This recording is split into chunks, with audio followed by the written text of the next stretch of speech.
Okay, let's carry on now. Really important video, this video. I know we could argue every video is important, couldn't we? But and they are. But this one, I really just want you to focus. It's another nice, short, quick video, but there's something that's very, very, very important that we need to go through, and I really need to make sure that you 100% understand this. So, focus, please. Let's talk about BNB gas fees in this video.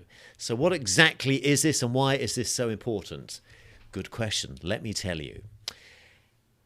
Anytime we do anything in the BNB chain in MetaMask, we have to pay a small transaction fee. Now, this transaction fee is called gas. And when I say anytime we do anything, what I mean by that is when we eventually stake your crypto, we will send it from the BNB chain, won't we, in MetaMask to the DeFi protocol. So that's a transaction. So there's a tiny transaction fee. It's called gas. And it really is tiny. It's like 4 cents. It's nothing.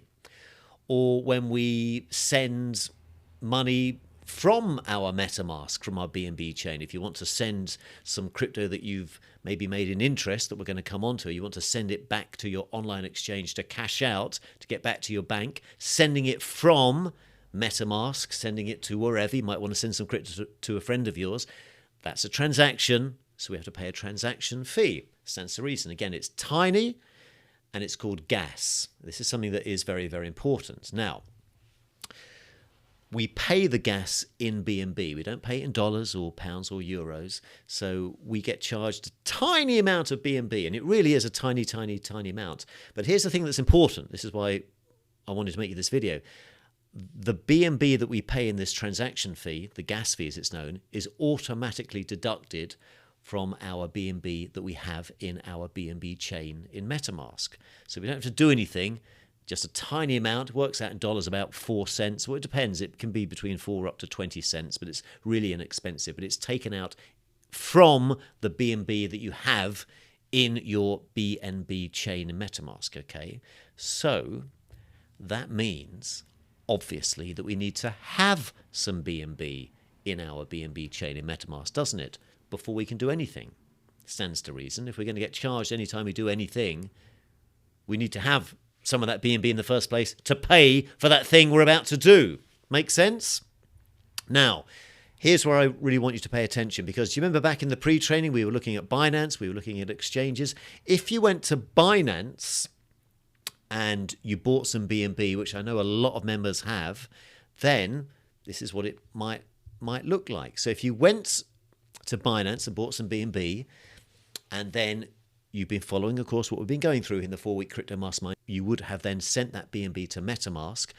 So because you sent your BNB from Binance to MetaMask, obviously you therefore have some BNB in MetaMask. And here's just a screenshot of what it might look like. So here's an example of, my BNB chain with 1.17 BNB in it. So in that case, I know I'm stating the obvious here, but I just really want you to understand this. In that case, obviously, there is BNB in your BNB chain in MetaMask, so you don't need to do anything because you already have some BNB. So anytime we now go and do anything, any transactions, you've got some BNB to pay for that. We don't have to pay a transaction when we receive BNB, so you didn't need to have any BNB in your MetaMask to receive it.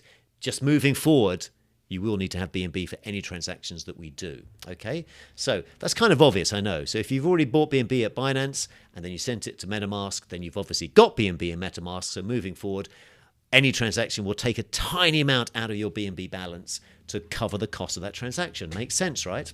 However, you know where I'm going now, don't you? I'm sure you begin to see why this is important.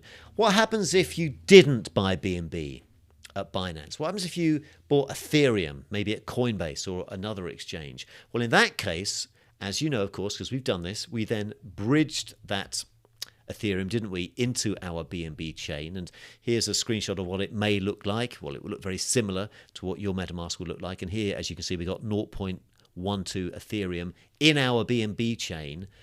But, as you can see here, 0 BNB in our BNB chain. 0 BNB. So you can see where I'm going with this, can't you? So moving forward, you know, that Ethereum, for example, that we're looking at here, that 0.12, if I wanted to stake that in a DeFi protocol, I couldn't. Why couldn't I? You tell me. Looking at what we have here, why could I not stake that 0.12 Ethereum? Or why could I not even send it to a friend of mine? Why could I not do that? If you said something like, well, I don't have any BNB here to pay for that transaction, you're absolutely right. That's the exact reason. Look, there's 0 BNB. You can see it from these red arrows. We need to fix this because we need some BNB to cover the cost of any transaction. So it's kind of a bit ironic at the very, very beginning. It's the chicken and the egg. We need to get some BNB into our BNB chain before we can then go and do anything. So that's what we're going to quickly do over the next few videos. So let's summarize. What did we accomplish in this video? And again, when it's broken down, I know it can sound a little bit obvious, but it's also, as I'm sure you are finding, requires a bit of focus, doesn't it, to kind of really pay attention to what it is that we're doing. So what did we accomplish in this video? Well, we understood that anytime we conduct any transaction in the BNB chain, which is the chain we're always using, as we've discussed, we're always using the BNB chain. So anytime we conduct any transaction, for example, staking our crypto, which of course we're building up to here in week 2, we have to pay a tiny transaction fee for doing that. This is known as gas. And the gas is paid in BNB. It's automatically taken out of the BNB that we have in our MetaMask, which means we need to have some BNB in the first place before we can do anything. Make sense? Of course it does. So again, if you happen to already have some BNB, you are absolutely fine. I would, however, still like you to go through these videos just so you really understand this. So please do continue. Please don't skip any of these videos. But if you do not have any BNB in your BNB chain, then obviously we need to get you some. So let's go through that in the next video. So what do you do now? Nothing. Just tell me below, out of 101, how you're feeling so far, because I know you're learning a lot and I love you for being here. And I know it can be at times a little bit of information, but again, it's baby steps. It's imperfect action. This is how we're going to make a change to your life, by putting all these little baby steps together. So let me know in the comments below, how are you feeling out of 101? I want to know. And then I'll see you in the next video.